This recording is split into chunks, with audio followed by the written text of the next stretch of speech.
Buenas tardes a todos. Les damos la más cordial bienvenida. Les aseguro que todas nosotros, los que formamos Corresponsalía Monclova, estamos muy, pero muy contentos de ver a este público tan hermoso. Muchas gracias por el llamado, por haber asistido.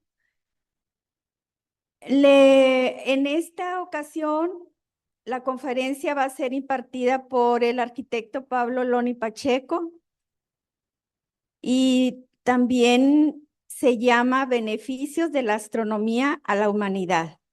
Bienvenidos todos. Cedo el micrófono a Cristi. Gracias, Irma. Buenos días, ¿cómo están, jóvenes? A ver, con ganas, ¿cómo están? De maravilla. Bien, gracias. ¿Listos para escuchar una conferencia? Van a ver que Listos. yo sé que cuando vienes así caminando, ay, una conferencia, pero van a ver que les va a gustar. Siempre es muy importante saber de astronomía y yo creo que hoy vamos a aprender muchas cosas juntos.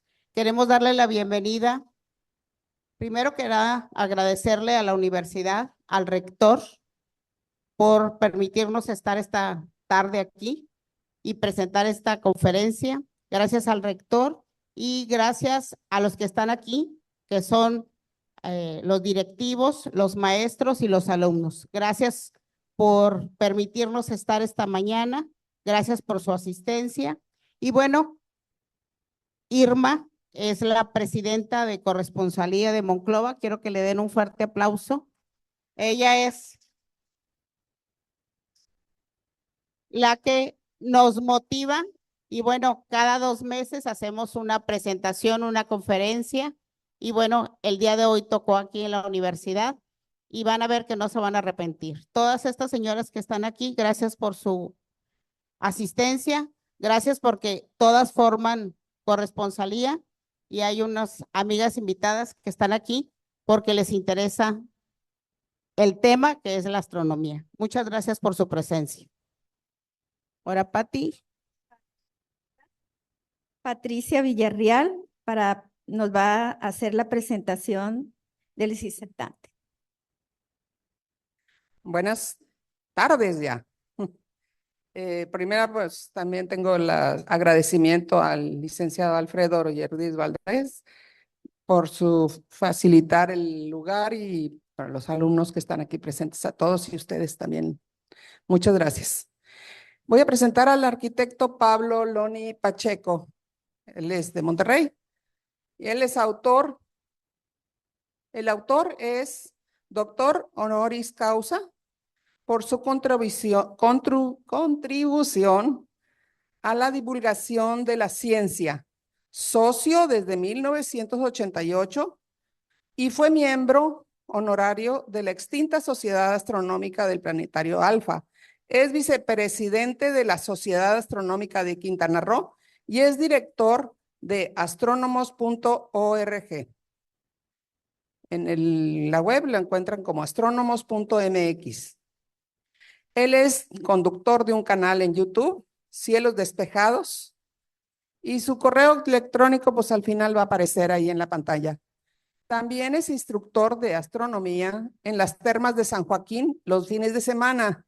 Se pueden ir a pasear, se pueden ir a deleitar ahí en las termas bien sabrosos y reciben una muy bonita recorrido por la bóveda celeste y también por el campo hermoso que tenemos aquí en el desierto de Coahuila.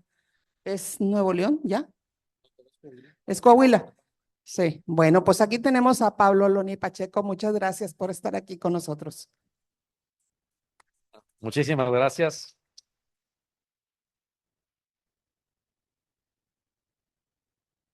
Me siento muy honrado por la invitación y porque pues siempre me dan la oportunidad de hablar de algo que a mí me apasiona y me fascina, que es la astronomía.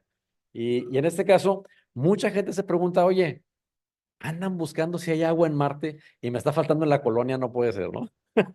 Sí, decimos, es una injusticia que se dedique tantos recursos, tantos esfuerzos, ¿sí? Tantos científicos abocados a algo que está literalmente fuera de este mundo. Entonces, ¿para qué nos sirve algo que está sucediendo a millones de kilómetros de la Tierra cuando aquí al parecer tenemos problemas? No al parecer, tenemos muchos problemas que no están todavía resueltos aquí en la Tierra. Entonces, por eso es el interés de dar esta plática sobre los beneficios que ha otorgado la astronomía a la humanidad y que no se limita solamente a la creación de la NASA y las agencias espaciales y todos estos cohetes. Ahorita hay cerca de, no sé, entre 5,000 y 10,000 satélites artificiales orbitando la Tierra. Y uno dice, ¿qué no se podría utilizar ese dinero para otra cosa? Y entonces, por eso vamos a hablar acerca de los beneficios que ha brindado la astronomía a la humanidad desde tiempos inmemorables hasta el presente. Veamos la primera diapositiva. ¿Cómo sería un mundo sin astronomía? Por eso puso una sopa de estrellas, ¿eh? Todos han comido una sopa de estrellas, ¿quién diga que no? ¿Ha obtenido la humanidad algún beneficio de ella o es meramente recreativa? Sí, la astronomía sirve nada más para inventar constelaciones, figuritas en el cielo. ¿Es la astronomía una ciencia inútil que solamente sirve para recrear la pupila con fotos muy bonitas del telescopio espacial Hubble y estimular la imaginación? Y la respuesta es no. La astronomía da para mucho más que eso. Fíjense, en México tenemos uno de los telescopios más grandes del mundo en su tipo, el Gran Telescopio Milimétrico en la Sierra Negra. Costó 130 millones de dólares y muchos dicen, oye, ¿cómo es posible que se le haya dedicado tanto dinero a un solo instrumento? Sí, con ese telescopio, la idea es observar nubes moleculares donde se formaron las primeras estrellas, las primeras galaxias del universo. Incluso contribuyó el Gran Telescopio Milimétrico Alfonso Serrano para la observación, para captar luz del hoyo negro que se encontraba en la galaxia Messier 87 y también observar el hoyo negro que está en el centro de nuestra propia galaxia, ¿sí? A más de 20,000 años luz de distancia. Y uno dice, ¿y a mí para qué me sirve estudiar los cuerpos celestes? Si no se podrá mejor usar ese dinero en unas vacacioncitas en Cancún o en alguna buena playa. ¿Se justifica el gasto astronómico cuando hay hambre en la Tierra? ¿Acaso estamos desperdiciando recursos en una ciencia que podríamos considerar inútil? En un país donde hay corrupción y escasean, nunca completamos con los recursos públicos, parece que nos tocó bailar con la más fea. Pero la belleza es muy relativa y los recursos también. En la campaña electoral mexicana del 2024 se gastaron no 130, sino 60,450 millones de pesos. Y creo que no hemos terminado con los problemas de carencias en el país, a pesar de haber utilizado ese recurso. Vámonos fuera de nuestras fronteras. La guerra que hizo Estados Unidos a Irak costó 1.9 billones de pesos mexicanos, perdón, de dólares, y cada día sumaba 177 millones de dólares más cada día. O sea, cada día se gastaba más que lo que se gastaron en un telescopio. ¿Y qué decir de los astros de fútbol? ¿Sí? Que reciben salarios millonarios, mayores a 40 millones de dólares. El 10% del dinero que circula en el planeta se utiliza para publicidad. Y muchas veces, pues de unos fritos o de un refresco que tiene mucho azúcar, lo que ustedes quieran. Uy, ¿qué tal? ¿Nos gusta ir al cine? Desarrollar la película del Doctor Strange, Multiverso de Locura, tuvo un costo mayor a los 470 millones de dólares. Para hacer una película que ahí sí, para que vean, es mero entretenimiento. Aunque yo sé que le da trabajo a muchas personas, a muchos creativos del cine, iluminadores, sonidistas, vestuario y demás. Pero pagamos por verla, a esta película, porque nos emociona vislumbrar un mago y sus encantadores hechizos, su confrontación con una bruja, y todo eso es fantasía. Por ver qué hará el Doctor Strange para salvar la Tierra de una destrucción masiva. ¿Qué tal si mejor preparamos a la Tierra para una destrucción que pudiera ser real, verdad? ¿Qué tal si un asteroide se acerca peligrosamente y no sabemos qué hacer con él? Yo creo que eso es más importante que una película de cine. Habría que preguntarles a los egipcios qué tenían en mente cuando dedicaron tanto esfuerzo en orientar sus construcciones a la salida del sol en los equinoccios o en los solsticios. ¿Por qué darle tanta importancia a la estrella que está en el sistema solar? Algunos astrónomos aseguran que una de las ventilas de la pirámide de Khufu señala hacia donde estaba la estrella polar que tenían en aquel entonces, que era Zubán, cuando se estaba construyendo. Ahorita tenemos otra estrella que es la estrella polar o Polaris. ¿Y qué me dicen de aquí en México? ¿Sí? Las culturas precolombinas, ¿sí? La pirámide del Sol, la de Chichén Itzá, el caracol, tenían orientaciones específicas para señalar la salida de la luna, del sol, de Venus, de las Pléyades. Entonces, qué curioso cómo astrónomos alrededor del mundo, y no estamos hablando de tiempos modernos, sino de hace miles de años, ¿qué les movía o por qué era tan importante para ellos utilizar observatorios o centros ceremoniales que estuvieran orientados con las estrellas y con el sol? ¿Qué me dicen de Stonehenge, que es todavía más antiguo? ¿Sí? ¿O por qué hace 2300 años se levantaron en Sudamérica las torres de Chanquillo, también utilizadas para medir el paso del tiempo? ¿Por qué la corona inglesa, en tiempos más recientes, puso atención especial a la construcción del observatorio de Greenwich? ¿Sí? Que de hecho, si ahora decimos que estamos en tiempo universal desplazados 6 horas, quiere decir que estamos con un horario que tiene una diferencia de 6 horas de este observatorio.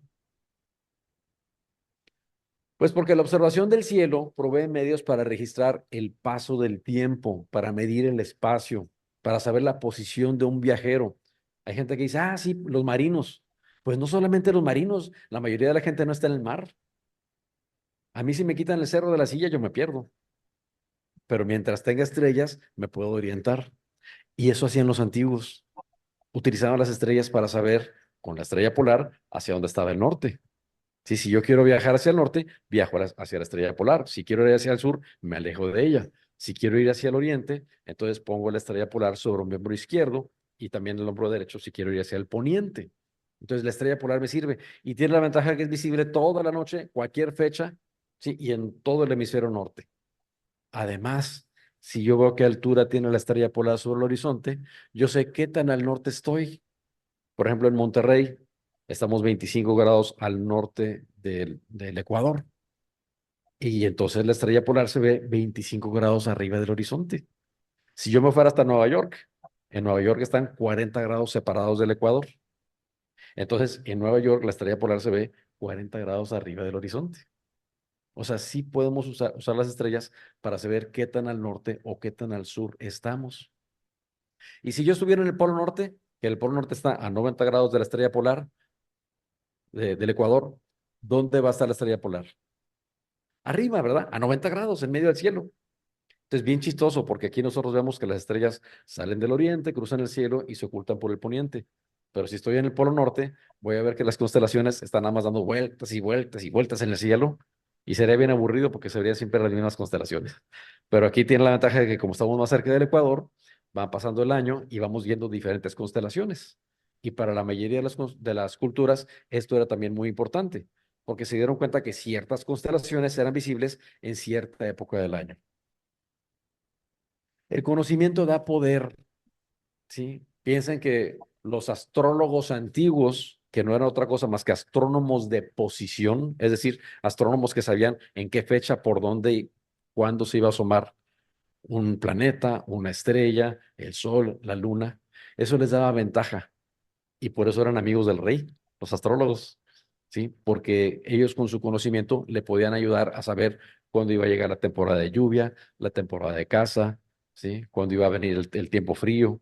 Es decir, se podían anticipar. O sea, los astrólogos antiguos sí anticipaban, pero en este caso utilizando los ciclos de la naturaleza que podían leer en las constelaciones. Hay una constelación que se llama Virgo, es una virgen, en la mano lleva una espiga y uno la ve y yo no le hallo forma de doncella. Pero resulta que cuando el sol pasaba por ahí, la doncella representa la fertilidad y Virgo lleva en la mano una estrella brillante que es Spica, que es la espiga. Entonces era la fertilidad y la espiga las cosechas. Cuando el sol estaba con la espiga, era tiempo de cosechar. Entonces, no había una virgen ahí, no es que la vieran. Mucha gente dice, oye, pues, ¿qué fumaban los antiguos, no? Que veían cosas raras en el cielo. Y dicen, no, es que no tenían tele y no veían la Rosa de Guadalupe o la Casa de los Famosos. Pues no, lo que pasa es que dependía su observación del cielo para saber qué era lo que iba a suceder. en el futuro. ¿Sí? ¿Quiénes fueron los primeros en practicar la astronomía? Respuesta rápida, los más abusados. Sí, los más inteligentes, los que se dieron cuenta que podían relacionar la posición de las estrellas con la crecida del río, con la llegada de los huracanes, con el paso de los venados, con el fruto que podían recoger, con la cosecha que podían también levantar. Sí, se dieron cuenta que era útil tener ese conocimiento. Los más inteligentes, aquellos que cayeron en cuenta que la observación del cielo les daba la clave para saber cuándo habría agua, alimento, sustento. Los que usando la posición de las estrellas podían orientarse y regresar a casa de manera segura. Ahorita es bien fácil usar el celular. Yo llegué aquí usando el celular, pero si no lo tuviera, tendría que utilizar otros medios más arcaicos. Tal vez el mapa celeste más antiguo, ese que estoy mostrando ahí, me dice, son unas pinturas rupestres en las cuevas de Lascaux en Francia, que tienen unos 16.500 años. Caray, eso es antes que se inventara la escritura. Uno de los más importantes inventos de la humanidad es la escritura, la capacidad de poder almacenar información a través de un texto. ¿Sí? Tratan ustedes de estudiar una carrera sin tener un libro, sin poder leer. Me decía alguien, no, las matemáticas. Trata de hacer matemáticas sin escribir números. Es una forma de escritura, finalmente. Pero resulta que la escritura tiene unos 3.000 o 4.000 años. Las constelaciones se empezaron a inventar hace más de 16.000 años. ¿Por qué? Porque el ser humano se dio cuenta de la importancia de saber leer el cielo antes que leer palabras. No sé si alcanzan a ver que en la pintura rupestre está un toro y tiene unos puntos en la cara y en el ojo, y tiene unos puntitos en el lomo y tiene otros puntos enfrente en línea. Es básicamente la constelación de Taurus, y sobre el lomo del toro está el grupito de estrellas que son las Pléyades, que lo pueden ver en la fotografía de la izquierda. Y enfrente de Taurus está la constelación de Orión, con una hilera de estrellas que marca el cinturón de Orión o la espada de Orión. Entonces, aquí tenemos reflejada una de las constelaciones más antiguas, que es Taurus, ¿sí? Con las Pléyades, las Híades, el grupo de estrellas en el cinturón de Orión, ¿sí? Y tenemos que Orión también aparentemente está en este mapa celeste de hace más de 30.000 años. O sea, estamos hablando que el ser humano utilizaba el cielo desde hace muchísimo tiempo para poder orientarse en espacio y en tiempo. Sí, Sirius, que es la estrella más brillante, ahorita no la podemos ver porque es una estrella que se ve durante el invierno. Sí, era una estrella muy importante para los egipcios. ¿Cómo le llamamos nosotros a los días más calientes del verano? La canícula, ¿verdad?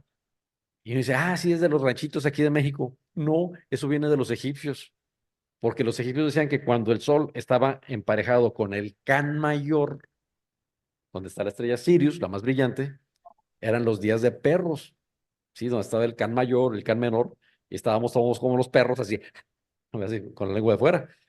Sí, y efectivamente, no podemos ver ahorita la estrella Sirius porque está cruzando el cielo al lado del sol. ¿Sí? Entonces, en aquel entonces decían, seguramente la estrella Sirius le aporta calor al sol y por eso está haciendo calor. Claro que era una explicación equivocada, pero ellos finalmente relacionaron que cuando estaban del mismo lado del cielo iba a ser más calor. ¿Sí? También, por favor. También ellos cuando veían a Orión asomarse antes del amanecer, ellos no lo ponían como un cazador, como lo hacían los griegos, no lo ponían como un guerrero, como lo hacían los romanos, lo ponían como un barquero. Y hay algunas ilustraciones, pinturas, relieves, donde está Orión y en la barca lleva unos pasajeros poco usuales, un perro y un toro.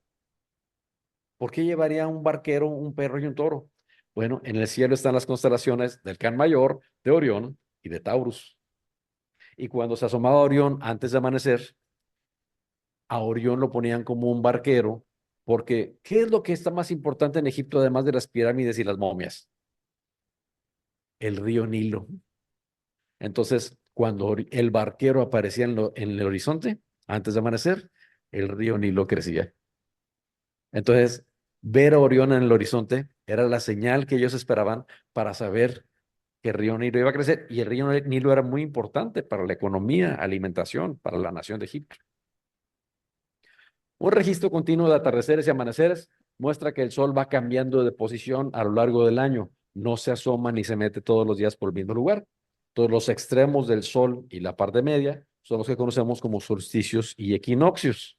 ¿Sí? Entonces cambia el punto por donde se asoma y cambia la hora también, siguiendo un ciclo que se puede pronosticar. ¿Sí? Y si se monitorea las fases de la luna, se pueden hacer calendarios. De hecho, en el continente americano era muy usado el calendario lunar. De hecho, nuestros calendarios están basados en periodos de 30 días, que luego se modificaron, pero que están relacionados con las lunaciones, que es el tiempo que pasa de luna llena a luna llena. Y se utiliza también como una forma de medir el tiempo. Si los planetas, la palabra planeta significa errante, vagabundo. ¿Por qué? Porque un determinado planeta no se va a quedar todo el tiempo en la misma constelación, va a estar brincando de una constelación a otra. Entonces, por eso decían, oye, están ahí errando entre las estrellas. Pero decían, mira, ese se ve muy rojo, debe ser muy enojón, porque una persona cuando se enoja no se pone verde, sí, nos ponemos colorados. Entonces, Marte, el dios de la guerra. Mira qué bello está ese que brilla todas las mañanas, el lucero de la mañana, Venus, es la diosa de la belleza. Mira qué pachorrudo se ve ese que camina tan despacito, como si ya no tuviera fuerzas. Debe ser un anciano ya muy cascadito. Va a ser Saturno, el dios del tiempo. Y entonces les asignaban caracteres, ¿no? Como si fueran personajes, aunque ahora ya sabemos que eran planetas. Estaban a lo largo del zodíaco. ¿Alguien dijo zodíaco? Sí, resulta que la astrología y la astronomía nacieron juntas. O sea, reitero, los astrólogos antiguos no eran los que te decían, te vas a casar, vas a hacer un viaje, junta dinero y tendrás mucho. No, lo que ellos decían era anticiparse a lo que iba a suceder en la naturaleza. Podían anticipar los eclipses, podían anticipar la llegada del invierno, la temporada de lluvias. Entonces, sí, podían pronosticar el futuro, sí, pero no de una persona para decir que si se iba a casar o no, sino saber qué era lo que iba a suceder en la naturaleza. Sí, entonces tenemos que hay 12 constelaciones zodiacales. Habrá quien diga, oye, pero es que hay más constelaciones por ahí. Sí, sí hay más constelaciones, pero es que pusieron forzosamente que fueran 12 constelaciones porque a lo largo del año tenemos 12 lunas llenas típicamente. Entonces, una luna llena va a estar en una constelación, la siguiente luna llena en la siguiente luna llena en la que le sigue, y así, hasta 12 lunas llenas. Aunque hay años que podemos tener hasta 13 lunas llenas en un año. ¿Sí? Y luego se dieron cuenta que por ese recorrido, donde se movía la luna, también se movía el sol y también se movían los planetas. Entonces, ese es el zodíaco. Ahí es donde están las constelaciones del zodíaco, donde principalmente el sol, el dios principal, es seguido por todos los dioses menores, Saturno, Venus, Mercurio, Marte, etcétera. La palabra constelación viene de con, conjunto, stella, estrella. Una mujer que se llame Estela se refiere a lo estelar, a la bóveda celeste, a lo celeste, a las estrellas.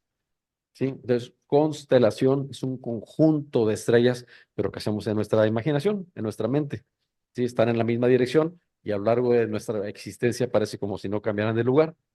Y pues hay quienes las agrupan con algo de imaginación. ¿Sí? Pero otras no tienen la figura que nos representa. Por ejemplo, hay una constelación que se llama Aquarius y por donde le busquen no le van a ver la forma de un muchacho con un cántaro derramando el agua. ¿Por qué crearon ahí esa constelación? Pues porque Aquarius era visible durante temporada de lluvias. Estaba virtiendo el agua en la tierra, ¿sí? Y abajo de Aquarius hay una constelación, aquí no se alcanza a ver, pues está el pez austral que está con la boca abierta, tragándose el agua para evitar que se inunde la tierra. Pero decían las leyendas, salud, que en ocasiones se le llenaba la boca al pez, entonces derramaba el agua y que por eso sucedían las inundaciones. Sí, había estrellas que eran visibles en época de caza. Ahí está Orión, para los griegos, era un cazador. Y de hecho pueden ver que Orión está con su presa y está con el perro que lo acompaña.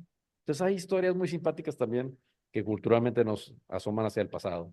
Les decía que el sol cuando estaba junto con la espiga, era tiempo de recoger las espigas. ¿Sí? Y en todas las culturas el conocimiento del cielo era un libro abierto que permitía poder anticiparse a lo que iba a acontecer.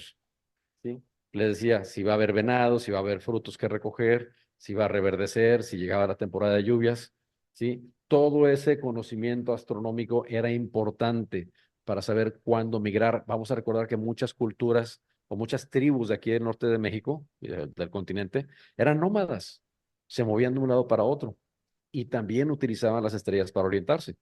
Sí, ya del lado de Nuevo León tenemos un lugar que se llama Boca de Potrerillos, donde pues más que vestigios arqueológicos que se llaman petroglifos, pero están orientados de tal manera que nos indican que ellos también veían por dónde se asomaba el sol en los solsticios y en los equinoccios.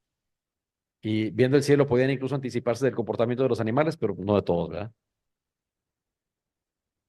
Y también veían, se anticipaban a la cosecha, a las estaciones, ¿sí? Y la astronomía, como les decía, además de ubicarnos en el espacio, nos ubica en tiempo. ¿Sabían ustedes preguntado, la anterior? ¿Sabían ustedes preguntado por qué las manecillas del reloj avanzan en ese sentido? Pues porque en un reloj de sol, ubicado en el hemisferio norte del planeta, que es donde se desarrolla el reloj de sol, la sombra del gnomon, que es ese palito inclinado, va a avanzar igual que el reloj que ahora usamos de manecillas. Entonces, por eso las manecillas avanzan en ese sentido. Aunque ya mucha gente no los usa, ¿verdad? Pero está basado en un reloj de sol. Sí, las mismas estrellas probaron ser útiles para orientarse en tiempo, sino también en el espacio, lo estaba comentando. Sí, ahí estamos poniendo como ejemplo las estrellas más brillantes de la Osa Mayor, que parece un sartén, y las últimas dos, Dubhe y Merak, me apuntan hacia la estrella polar, que tiene la ventaja que es visible durante toda la noche, todo el año, y a cualquier hora que esté oscuro la voy a poder observar. Sí, y el ángulo que forme la estrella polar del horizonte me va a indicar mi latitud geográfica, es decir, el ángulo que se forma desde el horizonte hasta mi ubicación. A partir de 1910, los esclavos de raza negra viajaron hacia su libertad en el norte de Estados Unidos y no sabían escribir, no podían leer, pero memorizaban una canción que les decía que si caminaban hacia el cucharón iban a encontrar su libertad, porque efectivamente en los estados del norte, sí, estaba abolida la esclavitud. Sí, la ubicación precisa de las estrellas se conocía desde la antigüedad y hay un movimiento curioso que se llama precesión. Sí, y esta precesión también nos permite anticiparnos a las épocas de hielo, a las eras de hielo, porque alguna vez, no lo van a creer, pero aquí había mucho hielo y aquí había mamutes también. Fíjate. Sí, este ciclo de precesión dura casi 26,000 años. Sin la astronomía, las matemáticas y la geometría estarían también en pañales. ¿Se habían detenido a pensar por qué un transportador divide un círculo en 360 grados? ¿Por qué 360? Porque representa en esencia el camino del Sol. Cada día que el Sol se mueve entre las estrellas del zodíaco es un grado. ¿Sí? Entonces tenemos 12 meses de 30 días. ¿Cuánto nos da? 360. O sea, al principio el calendario sería así de 360, pero ya lo dijeron, caray, me están faltando días. Y ya le agregaron los 5 para tener un calendario de 365 días, más aproximado. Isaac Newton, ¿sí? Se valió de la astronomía y usando las matemáticas como una herramienta, creó unas matemáticas, el cálculo, ¿sí? Para poder determinar la posición de los planetas. Newton también perfeccionó el concepto del telescopio reflector. Imagínense tratar de tener comunicaciones aquí en la Tierra sin antenas parabólicas, ¿sí? Los telescopios reflectores, en este caso, una antena parabólica no es más que un radiotelescopio, ¿sí? Que puede captar una señal que viene de muy lejos, la concentra, la amplifica y me da una señal. Esto se empezó desarrollándose como algo para la astronomía y que actualmente lo utilizamos también para las comunicaciones. Si en la astronomía no comprenderíamos la síntesis, que es lo que está pasando en el interior de las estrellas, la transformación de elementos ligeros en elementos pesados, ¿sí? A partir de la fusión nuclear. También gracias a la astronomía conocemos mejor el átomo, la composición del universo en general, del Sol, las estrellas, ¿sí? Y obviamente pues, también fue una ventana al conocimiento de toda la energía que puede tener un átomo en su interior. Einstein nos enseñó que energía es igual a mc cuadrada, donde una cantidad muy pequeña de materia se puede convertir en una cantidad portentosa de energía, que es lo que está haciendo el Sol, parecido a las bombas atómicas. Los rayos X fueron descubiertos por el físico Wilhelm Röntgen, ¿sí? Y se convirtieron en una herramienta muy importante porque decían, oye, qué interesante, puedes ver el esqueleto de una persona viva. Sí, porque antes la única forma pues, era después de que se hubiera muerto. Y entonces empezaron a hacer muchos experimentos, pero no sabían originalmente que los rayos X eran muy peligrosos. Sí, entonces lamentablemente se convirtieron en un juguete peligroso. ¿Por qué un juguete? Porque todo el mundo quería tener la novedad de ver cómo era, cómo estaba por dentro. Querían ver cómo era su esqueleto. Se dieron cuenta que no todos los cráneos eran iguales. ¿Sí? El problema es que el uso de esta técnica de sacar radiografías se convirtió en algo muy peligroso. ¿Por qué? Porque a la gente le empezó a dar cáncer. Porque resulta que los rayos X son de alta energía, son ionizantes, son peligrosos. No intenten eso en casa. Por otro lado, los astrónomos cayeron en cuenta que objetos como nebulosas, galaxias y otros cuerpos del espacio también producen rayos X. Dijeron, oye, pues vamos a inventar un telescopio que pueda ver también los rayos X. Sí, nada más que la galaxia está quién sabe cuántos años, cuántos millones de años luz. La cantidad de rayos X que recibimos de aquella galaxia es muy tenue. Necesito hacer un detector que con muy poca señal me dé una imagen muy nítida. Y se pusieron a trabajar en ello. Y así ya tenemos imágenes. A la izquierda es una fotografía del telescopio espacial Hubble, de una galaxia en luz blanca, y a la derecha se pueden ver un montón de puntos azules. Nosotros no podemos ver rayos X, pero le asignan un color. En este caso se ve como si fuera blanco y azul. Entonces, se pueden ver los puntos donde hay procesos de alta energía. Y entonces, ahora tenemos muy buenas imágenes de rayos X del universo, pero no solamente del universo, porque como estas personas crearon detectores para telescopios, para muy pocas dosis de rayos X que provenían del espacio, dijeron, oye, pues genial, porque ahora puedo yo poner estos detectores para los rayos X que recibe la gente. Entonces, con muy poquitos rayos X que le ponga a la persona, ya no está corriendo riesgo. Entonces, ahora las radiografías son mucho más seguras que hace 50 años o 100, gracias a la astronomía, al hecho de que se procuró detectores de alta sensibilidad. Y también todo lo que es, le llaman algunos imagenología, o sea, todo lo que es captar imágenes con detectores en diferentes longitudes de onda, que me puedan dar una imagen que a lo mejor al principio estaba muy tenuecita, muy descolorida, con muy bajo contraste. Vamos a crear herramientas digitales para poder extraer más información. ¿Sí? Entonces, los rayos X actuales, sí, con dosis minúsculas de radiación, ya nos producen una radiografía de mucha mejor calidad que antes, sí, y además el paciente no se está exponiendo de manera innecesaria. Vean aquí, además, cómo se han hecho procesamiento para poder analizar mejor las imágenes. En el lado izquierdo, arriba y abajo, pueden ver una imagen cruda y una imagen ya procesada. A la derecha pueden ver también una imagen antes y después de haber sido tratada con un software de mejora de imagen que me resalta mucho más detalle. Entonces ya no tiene, ay, no salió la radiografía, vamos a tener que tomarla otra vez. No, ya se puede analizar y ya se puede estudiar utilizando herramientas que originalmente se usaban en astronomía. Si no fuera por la invención del telescopio reflector, les comentaba, y además los lanzamientos espaciales, las redes de comunicación mundial no serían posibles. Gracias a estos satélites que andan por ahí, los Starlink, resulta que ahora casi desde cualquier lugar del mundo podemos estar comunicados. ¿Sí? Además, las mejoras en fotografía análoga, que era química, y las mejoras en fotografía digital, la creación de detectores electrónicos que me dieran una imagen de muy buena calidad, empezó por querer fotografiar objetos tenues, como las estrellas, como las galaxias. Y el resultado es que ahora tenemos celulares de última generación, que con muy poquita luz nos dan una imagen bien iluminada. ¿Sí? También procesamientos que permiten estabilizar.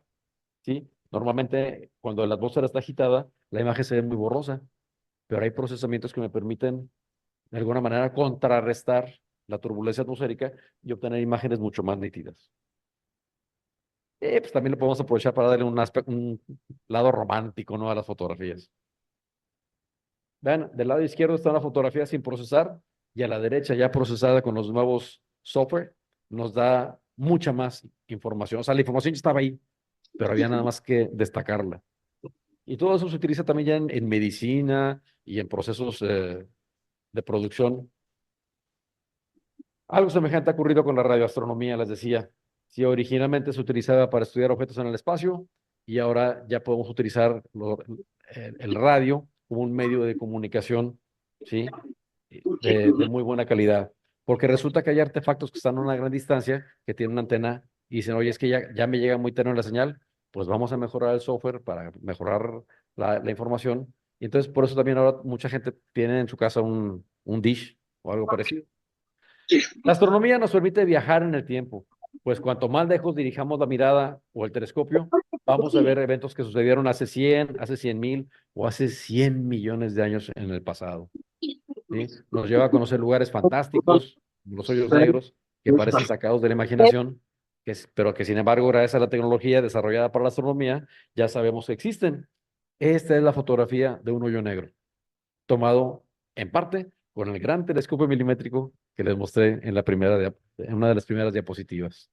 El universo también es un laboratorio donde se ponen a prueba muchos procesos y materiales para ver que soporten diferentes condiciones de presión, velocidad, temperatura, radiación.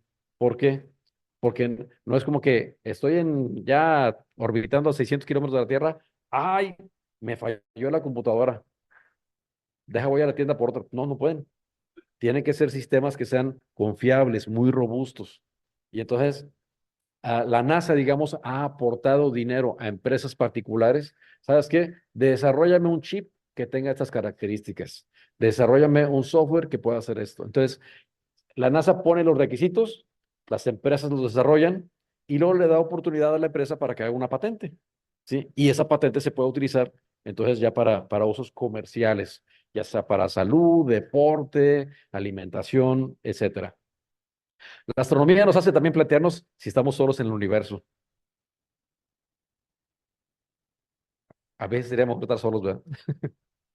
Pero bueno, diseñaron experimentos en la misión Vikingo 1 y Vikingo 2, que cuando llegaron al planeta Marte, tomaron muestras de arena y la alimentaron con agua, pusieron ahí nutrientes, dijeron, si hay microbios en Marte, aquí se van a desarrollar.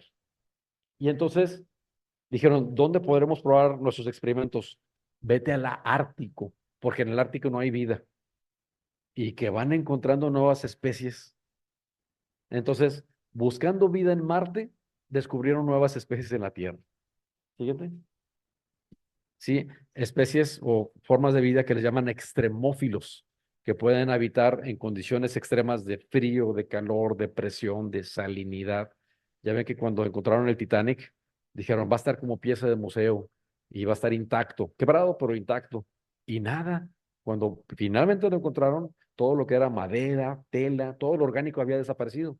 ¿Por qué? Porque había seres vivos en el fondo del mar a esa presión tremenda, capaces de alimentarse. Entonces se dieron cuenta de que puede haber planetas con condiciones de mucha presión, de mucha salinidad, de una temperatura muy alta, donde aunque el ambiente no sea amable para el ser humano, eso no quiere decir que no pueda haber vida. De este modo seguimos todavía sin saber si hay vida en Marte, pero curiosamente, gracias a esos experimentos creados para el planeta Marte, Carla, con los Judith. ecosistemas aquí en la Tierra. Entonces, buscando vida en Marte, el hallazgo lo realizamos aquí. También se han desarrollado sistemas de procesamiento de información que han sido muy útiles buscando vida extraterrestre. ¿En serio hay científicos que hacen eso? Sí, sí los hay. ¿Sí? Y no solamente buscando vida, buscando señales extraterrestres de alguna civilización. O sea, hay científicos muy optimistas. Este software se llamaba SETI at Home. ¿Sí? Y modelos similares, copiados del SETI at Home, sí, han sido utilizados para investigación científica aplicada a la medicina. Por encima de todo, la astronomía nos invita a reflexionar porque cuestiona muchas cosas. El origen de la Tierra, del sistema solar, de la galaxia, cómo empezó el universo. Y termino con esta reflexión que me gusta mucho. La astronomía, por la dignidad de sus objetivos y por la perfección de sus teorías, es el más bello monumento del espíritu humano, el título más noble de su inteligencia. Pierre Simon Laplace, allá por los 1700, 1800. ¿Sí? ¿Por qué? Porque la astronomía nos obliga a querer aprender un poquito más de óptica, de física, de matemáticas, de meteorología, ¿sí? Y nos abre muchas puertas. Entonces, la astronomía se alimenta también, hay medicina espacial, ¿sí? Hay chefs que preparan alimentos especiales para el espacio, ¿sí? Dicen, oye, queremos poner a futuro sembrar algo en Marte. Ah, bueno, entonces vamos a ver cómo podemos modificar esta planta, ¿sí? Para que pueda tolerar condiciones como las que hay en el planeta Marte. Y resultamos con especies que son más resistentes. Entonces ya con eso terminamos. Si hay alguna pregunta, no sé cuál será la mecánica. Muchísimas gracias. Un aplauso fuerte al arquitecto Loni Pacheco. Gracias. La verdad ha estado muy interesante y estoy segura que alguno de ustedes tiene alguna pregunta que quiera hacerle al arquitecto. Aquí estamos. ¿Alguien de ustedes?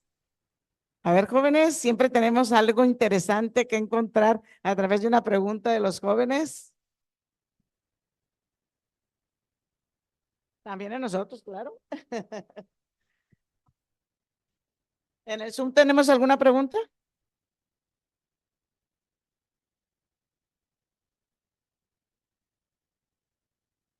A ver si dígame.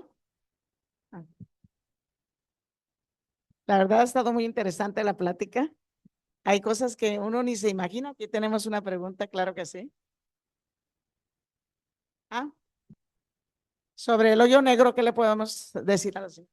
Los agujeros o los hoyos negros son básicamente un cuerpo celeste que tiene tanto material, tanta masa en un espacio tan reducido que la gravedad superficial se dispara tanto que ya ni siquiera la luz puede escapar, ¿sí? Si yo tomo una piedra y la lanzo hacia arriba, ¿sí? Va a tomar una trayectoria parabólica, se detiene y regresa. Puedo también decir, pues con una resortera, vámonos, va a llegar más alto porque apliqué más energía, pero se detiene y regresa. ¿Qué pasaría si yo me tomo mi chocomil y aviento con mucha fuerza, alcanzando una velocidad de 11.2 kilómetros por segundo? Entonces, ya deja de ser un tiro parabólico que regrese, sino que se va, se va, se va y se fue. Eso se llama velocidad de escape. Entonces, para la Tierra, la velocidad de escape es 11.2 kilómetros por segundo. Si estuviera en Júpiter, como Júpiter tiene mucha más masa, en ese planeta necesitaríamos como 60 kilómetros por segundo para poder escapar del planeta. Un hoyo negro es un astro que tiene tanta masa concentrada en una región tan pequeña que su velocidad de escape es igual o mayor a 300.000 kilómetros por segundo, que es la velocidad de la luz. Y por eso de un hoyo negro la luz no puede escapar. Y un hoyo negro no crean que está como una aspiradora así acechando planetas y no, es como es como el sol. No tenemos miedo de caer en el sol porque lo estamos orbitando a una distancia segura y a una velocidad suficiente como para no caer en él. Entonces, un hoyo negro puede incluso tener planetas o puede tener otras estrellas orbitando alrededor de él sin que caigan a él, ¿sí? Entonces, el hoyo negro no es como lo pintan en las películas, no, que ten cuidado. Y además, no estamos en peligro de caer en un hoyo negro, ¿sí? Hay muchas más estrellas alrededor contra las que podríamos colisionar. El hoyo negro más cercano que han encontrado a nuestro sistema solar se encuentra a unos 1560 años luz. Es bien lejos. Entonces, preocúpese por el recibo del gas y por otras cosas, ¿no?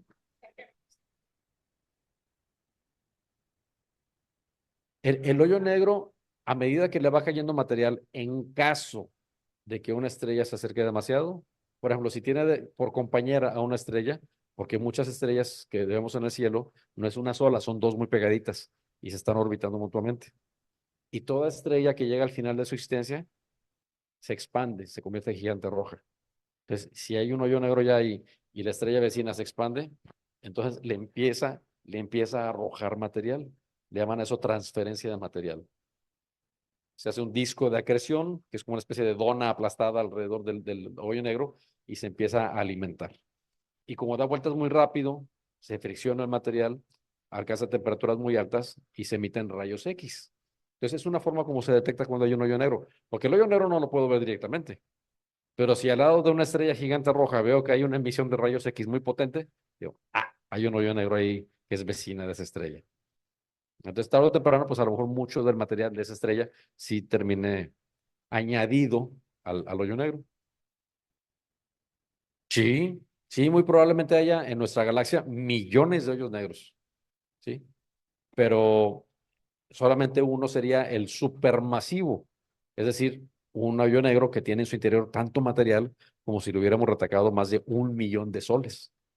De hecho, en el caso de nuestra galaxia, se ha medido que el hoyo negro en el centro de nuestra galaxia tiene aproximadamente 4 millones de veces la masa del Sol. Y uno dice, es mucho, pues sí, pero hay todavía más estrellas repartidas en la galaxia. Estiman alrededor de unas 200,000, 300,000 millones de estrellas. Entonces yo pudiera quitar el hoyo negro que está en el centro de la galaxia y no pasa nada. Diferente es con el sistema solar. Como el sistema solar posee más del 99% de la masa de todo el sistema, si yo quito el sol, todos los planetas ¡pium! Salen volando, ¿no? Ahí sí, eso sí, ese negocio sí no nos conviene. ¿Será que tenemos una?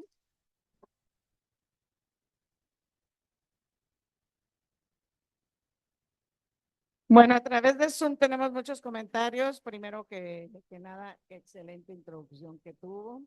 Y así también dice que así es, eso pasó con Kepler, por ejemplo, y las famosas tablas alfonsinas.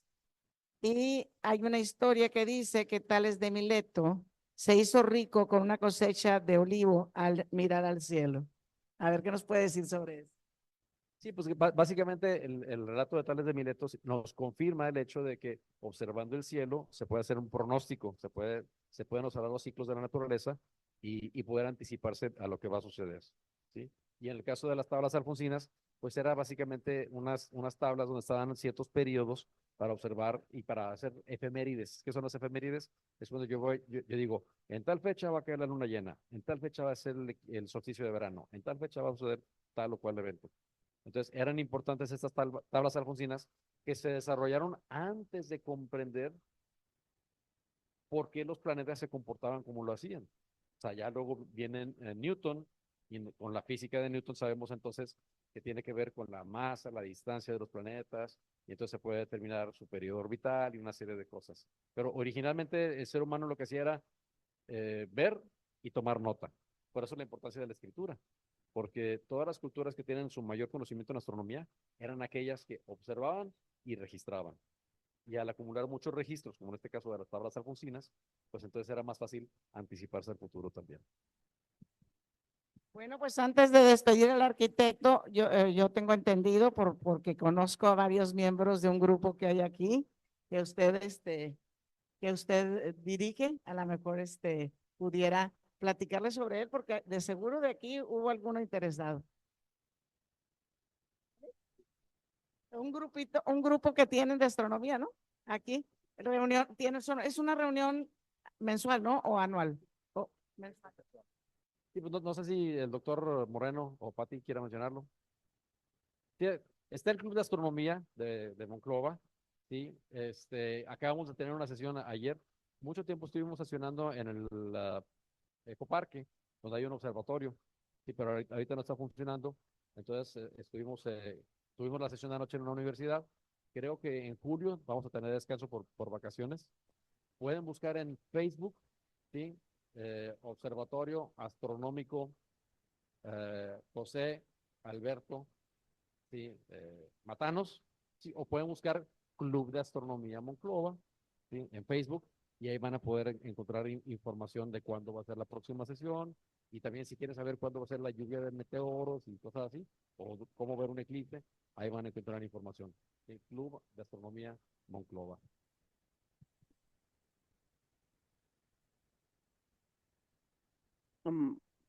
Buenas tardes.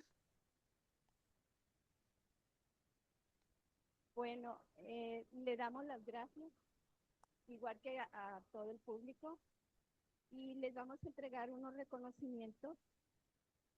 Invito a todas mis compañeras de corresponsalía que pasen al frente.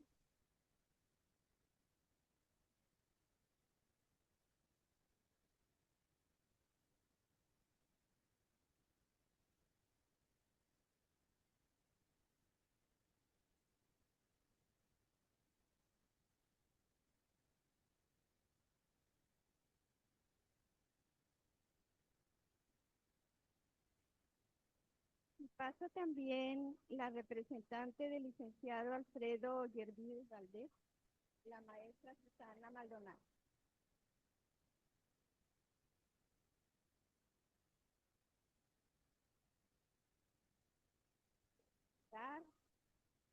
El conferencista, su carta de en,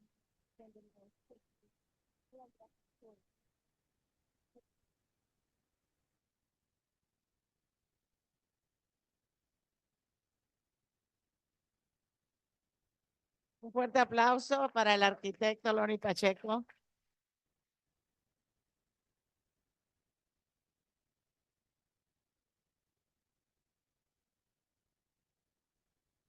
pasas, en lugar del licenciado Alfredo Yervides, pasa, por favor. Te hacemos entrega de también de una carta donde le damos las gracias.